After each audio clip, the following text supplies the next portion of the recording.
ہمیں بھی ویسے ہی راستے پہ چلنا ہے. حتیٰ کہ اللہ کے نبی علیہ السلام کی نقل کا یہاں تک عالم تھا کہ ایک مرتبہ جب صلح حدیبیہ کے موقع پر جب عمرہ کے لیے جب اللہ کے نبی علیہ السلام صحابہ کے ساتھ مدینہ منورہ سے شہر مکہ پہنچے, وہاں پہنچنے کے بعد مشرکین نے کہا کہ ہم تمہیں عمرہ کرنے نہیں دیں گے, عمرے سے روک دیا. کافروں کا غلبہ تھا مکہ مکرمہ میں. اللہ کے نبی علیہ السلام کو ستایا گیا, تکلیف دی گئی, تو رسول پاک صلی اللہ علیہ وسلم سفر کے مہینے میں ہجرت فرمائے, شہر مکہ کو چھوڑ دیا, کعبہ معظمہ کو چھوڑ دیا, حجر اسود کو چھوڑ دیا, مقام ابراہیم کو چھوڑ دیا, صفہ مروہ کو چھوڑ دیا, چھوڑ کر ہجرت کی. اور ہجرت کر کے اللہ کے نبی علیہ السلام مدینہ تشریف لائے ہیں. اور نبی پاک صلی اللہ علیہ وسلم جب مدینہ منورہ آ گئے, کچھ طاقت جمع ہوئی, جب عمرے کے لیے گئے تو اتنی طاقت نہیں تھی کہ وہ لوگ جو ہے اجازت دے دے عمرے کے لیے. انہوں نے کہا کہ نہیں, یہ سال تو کرنے نہیں دیں گے, اگر عمرہ کرنا ہے تو آنے والے سال کرو. صحابہ نے کہا کہ ہم دیکھو ہمارے پاس کوئی ہتھیار نہیں ہے, ہم جنگ کے لیے نہیں آئے, ہم تو احرام باندھے ہوئے ہیں, ہم احرام کی حالت میں, ہم عمرہ کر کر احرام اتار دیں گے, ہمیں مکہ آنے دو, کعبے کے پاس جانے دو. انہوں نے کہا کہ شہر مکہ میں داخل ہونے نہیں دیں گے تمہیں.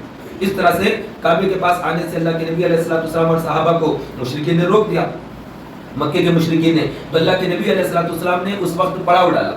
شہر مکہ کے باہر ایک بڑا قافلہ ٹھہرا ہوا ہے, اللہ کے نبی علیہ السلام جلوہ فرما ہے, اور اس وقت صحابہ سے ارشاد فرمایا اللہ کے نبی علیہ السلام نے کہ تم سب اپنے اپنے احرام اتار ڈالو, سب اپنے اپنے احرام اتار ڈالو, اب ہم عمرے کے لیے نہیں جا رہے ہیں. اور اس کے بعد اللہ کے نبی علیہ السلام اپنے خیمے میں تشریف لائے, اور کچھ دیر کے بعد جب اللہ کے نبی علیہ السلام نے دیکھا تو صحابہ احرام کی حالت میں ہیں. یہ معمول کے خلاف تھا. جب بھی حکم رسول ہوتا فوری سے عمل کرتے, جب بھی حکم نبی ہوتا صحابہ فوری سے عمل کر لیتے. لیکن یہ ایسا موقع ہو گیا کہ اللہ کے نبی علیہ السلام نے فرمایا کہ تم احرام اتار دو, ابھی عمرے پر نہیں جانا ہے. تو سب سن لیے, خاموش ہو گئے. اس کے بعد پھر اللہ کے نبی علیہ السلام نے ان سے دوبارہ فرمایا کہ سب اپنے اپنے احرام اتار ڈالو, اور پھر ابھی عمرے کے لیے نہیں جا رہے ہیں. پڑاؤ ڈالا ہوا ہے, قافلہ شہر مکہ کے باہر ٹھہرا ہوا ہے, لیکن کسی صحابی نے بھی عمل ہی نہیں کیا ہے. تو تاجدار مدینہ صلی اللہ علیہ وسلم نے ام المومنین سے فرمایا کہ کیا بات ہے, اس مرتبہ جب میں کہتا ہوں, جب میں کہہ رہا ہوں انہیں کہ احرام اتار دے تو کوئی احرام تبدیل نہیں کر, یعنی سلا ہوا لباس, احرام کی پابندیاں ختم ہو جاتی نا سلا ہوا لباس میں. اور احرام کی حالت میں جو ہوتے ہیں, جیسے حاجی جا رہے ہیں لاکھوں کی تعداد میں, یہ سب احرام کی حالت میں, یہ عطر لگانا ان کے لیے جائز نہیں ہے, حرام ہے. خوشبو لینا جائز نہیں ہے, جیسے الائچی ہے, خوشبو کچی الائچی یہ نہیں کھا سکتے.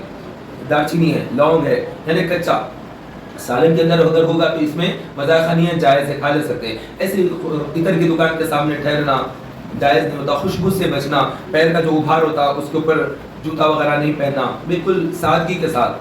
2 چادریں ہونا, جیسے میت کے لیے 3 چادریں ہیں, احرام کی حالت میں صرف 2 چادریں. تو آدمی بالکل ایسی حالت میں نکل کے آ رہا کہ مسکین ہوں, محتاج ہوں, اپنا وطن چھوڑ دیا, اپنا گھر بار چھوڑ دیا, سب کچھ چھوڑ کر لبیک اللہم لبیک لبیک لا شریک لک لبیک ان الحمد والنعمت لک والملک لا شریک لک. اللہ کو پکارتا ہے کہ اے اللہ میں حاضر ہوں, میں حاضر ہوں, تیرا کوئی شریک نہیں, میں حاضر ہوں. اس طرح سے بندہ پکارتے پکارتے رب کے دربار میں پہنچتا ہے. تو وہ احرام کی چادریں ہوتی ہے, اس احرام کی چادر میں بنیان وغیرہ بھی نہیں پہن سکتے, احرام کی پابندیاں ہوتی ہے. تو احرام کی حالت سے نکل کر سلا ہوا لباس پہننے کا حکم فرما رہے ہیں اللہ کے نبی علیہ السلام, اور وہ نہیں کر رہے ہیں. تو تاجدار مدینہ صلی اللہ علیہ وسلم نے جب ام المومنین سے فرمایا تو انہوں نے عرض کیا کہ یا رسول اللہ یہ تو آپ کو دیکھ کر ہی عمل کرتے ہیں, آپ جب خود احرام کی حالت میں ہیں تو یہ کہہ رہے ہیں کہ جب آقا جس انداز میں بس ایسے ہی رہیں گے جیسے ہم اپنے آقا کو دیکھ رہے ہیں. آپ اگر احرام بدل دیں گے تو یہ سب کے سب بدل دیں گے. پھر اللہ کے نبی علیہ السلام نے احرام جو ہے اتارا اور پھر سلا ہوا لباس پہنا. اس کا سب کے سب صحابہ نے سلا ہوا لباس پہنا. ان کی محبتوں کا انداز جدا گانا ہے.